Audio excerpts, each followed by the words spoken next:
ايش اسمك يا خالة نجية؟ نادية محمد صالح نازل. ايوه. فين اهلك؟ نعم، اهلك فين؟ في المدينة. في المدينة؟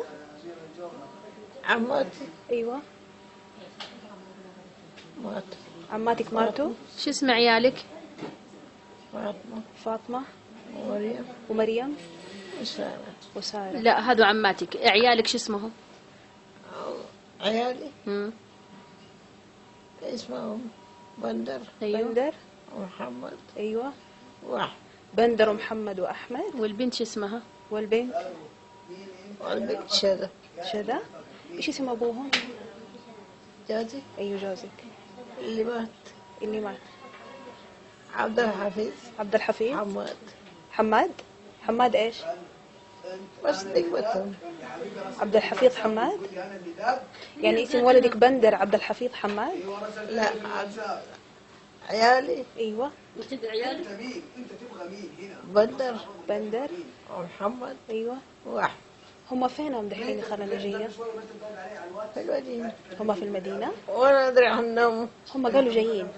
هم دحين قالوا لنا جايينك.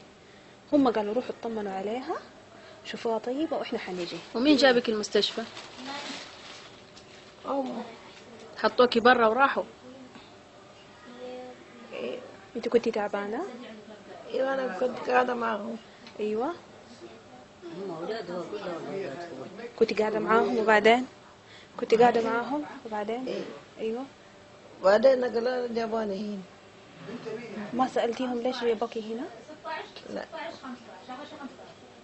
هم جاء في المستشفى سابوكي تحت وراحوا ولا جا دخلوا معاكي؟ لا يا حبيبي، غلطان غلطان يا حبيبي. هاي خالة نجية. هم جابوني ايوه. بدي في المستشفى في المستشفى وراحوا. وراح. هم دحين راجعين خلاص. هم دحين راجعين. هم قالوا روحوا اطمنوا عليها. رجل صغير اخذ رقم صاحبه. حلو.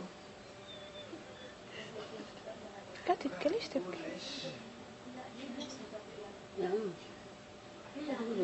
والله يا الولد قاعد يتكلم في الواتساب وانا سوريا كانوا أولادها والله أولاد أخوها.